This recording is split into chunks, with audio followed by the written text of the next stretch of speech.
आज के इस क्लास में हम कक्षा 6 के विज्ञान से अध्याय 2 बतलाएंगे और इस अध्याय 2 का नाम है भोजन में क्या क्या आता है। ठीक है, तो इनके सभी प्रश्न एवं उत्तर को हम हल करेंगे। तो प्रश्न संख्या 1 है, सही विकल्प को चुने। तो यहाँ पे 1 का क में है, आलू में उपस्थित होता है। तो आलू में क्या उपस्थित होता है यहाँ पे देख लीजिए। क का 1 में है मंड, दूसरा में है प्रोटीन, तीसरा में वसा है और 4 में खनिज लवण है। तो यहाँ पे क्या हो जाएगा, ऑप्शन नंबर 1 हो जाएगा मंड। ठीक है, ये हो जाएगा ऑप्शन नंबर 1। तो आलू में क्या पाया जाता है, मंड पाया जाता है। ठीक है, अब यहाँ पे ख में है, घेघा रोग किसकी कमी से होता है। तो घेघा रोग जो होता है तो यहाँ पे ऑप्शन दिया हुआ। ठीक है, इसमें से हम चुनेंगे। तो यहाँ पे ख का 1 में है विटामिन सी, और 2 में है कैल्शियम, और 3 में है आयोडीन, और 4 में है फास्फोरस। तो यहाँ पे जो है सो घेघा रोग जो है किसी कमी से होता है, तो आयोडीन की कमी से होता है। तो हो जाएगा ऑप्शन नंबर 3 हो जाएगा। अब गौ नंबर प्रश्न है, रुक्षांश के मुख्य स्रोत हैं। इसका ऑप्शन नंबर 1 में है चावल, 2 में है बेसन, 3 में है जल, और 4 में है ताजे फल और सब्जियां। तो इसका हो जाएगा, रुक्षांश का मुख्य स्रोत हो जाएगा ताजे फल और सब्जियां। ऑप्शन नंबर 4 हो जाएगा इसका। अब घ नंबर प्रश्न है, भोजन में मंड परीक्षण के दौरान टिंक्चर आयोडीन के हल्के घोल की जो है सो कुछ बूंदे मिलने पर खाद्य पदार्थ का रंग बदल जाता है।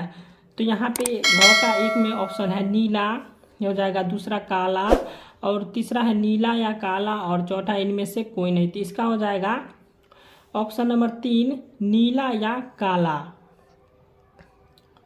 अब अंग है, ऊर्जा देने वाले पोषक तत्व कहलाते हैं। तो अंग का ऑप्शन नंबर 1 है वसा, दूसरा है कार्बोहाइड्रेट, और तीसरा है वसा एवं कार्बोहाइड्रेट, और चौथा इनमें से कोई नहीं। तो इसका हो जाएगा ऑप्शन नंबर 3 वसा एवं कार्बोहाइड्रेट। तो ऊर्जा देने वाले पोषक तत्व कौन हो गए, वसा एवं कार्बोहाइड्रेट। 2 नंबर प्रश्न है, मिलान कीजिए। तो यहाँ पे 2 नंबर प्रश्न में क्या करना है, मिलान करना है। तो यहाँ पे क में दिया विटामिन ए। तो विटामिन ए की कमी से कौन सा रोग होता है, दृष्टिहीनता होता है। तो यहाँ पे देख लीजिए दृष्टिहीनता लिखा हुआ है, तो क का हो जाएगा अंग। ठीक है, और दृष्टिहीनता में से होता है यानी हो जाएगा रतौंधी। ठीक है, अब यहाँ पे ख में है विटामिन बी। तो विटामिन बी की कमी से कौन सा रोग होता है, बेरी होता है। तो ख को मिला दीजिएगा आप घ में। अब गौर में है विटामिन सी। तो विटामिन सी की कमी से कौन सा रोग होता है, स्कर्वी होता है। तो गौ का मिला देंगे हम क में। उसके बाद घ में है विटामिन डी। तो विटामिन डी की कमी से कौन सा रोग होता है, रिकेटस होता है। ठीक है, तो यहाँ पे घ का हो जाएगा ख में। ठीक है, अब अंग में है आयोडीन। तो आयोडीन की कमी से कौन सा रोग होता है, अंग का हो जाएगा ग, घेघा रोग।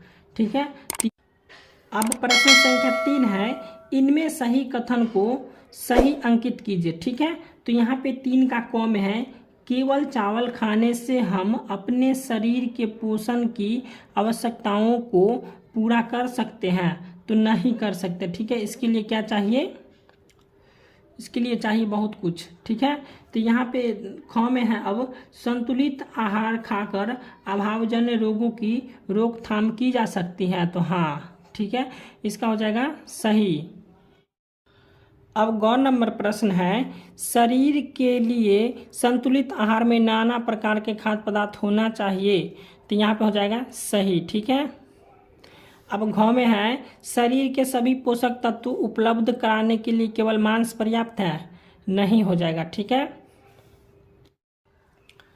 चौथा प्रश्न है, 2 ऐसे खाद्य पदार्थों के नाम लिखिए जिनमें निम्नलिखित पोषक तत्व प्रचुर मात्रा में उपलब्ध होते हैं।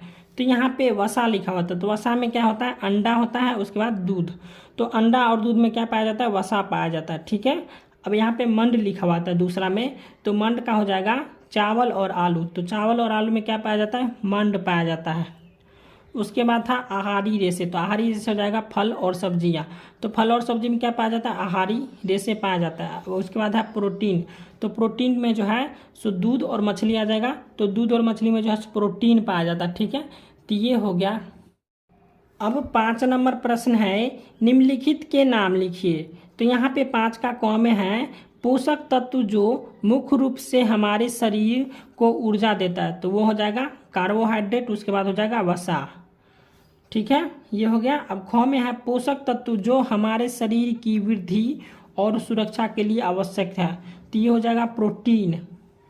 ठीक है, उसके बाद गौ में है वह विटामिन जो हमारी अच्छी दृष्टि के लिए आवश्यक है, तो हो जाएगा विटामिन ए। तो ये हो गया। अब घ नंबर प्रश्न है वह खनिज जो अस्थियों के लिए आवश्यक है, तो इसका उत्तर हो जाएगा कैल्शियम। ठीक है,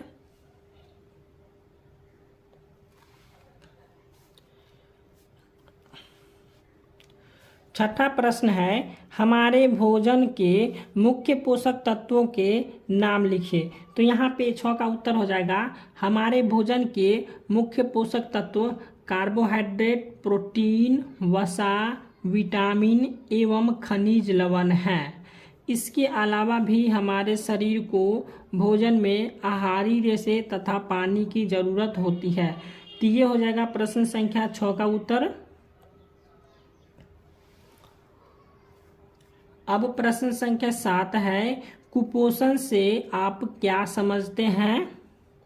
ठीक है, और यहाँ पे लिखा हुआ है इससे कैसे बचा जा सकता है। ठीक है, तो यहाँ पे 7 का उत्तर हो जाएगा जब शरीर को आवश्यक मात्रा में पोषक तत्व पदार्थ नहीं मिलते तब इस स्थिति को कुपोषण कहते हैं। ये हो गया। उसके बाद इस रोग में बच्चे की वृद्धि रुक जाता है, तो जब ये कुपोषण होता है तो उसका पेट निकल जाता है। ठीक है, और इस रोग में बच्चे का वृद्धि रुक जाता है। ठीक है, उसका जो है सो हाइट बढ़ना बंद हो जाता है।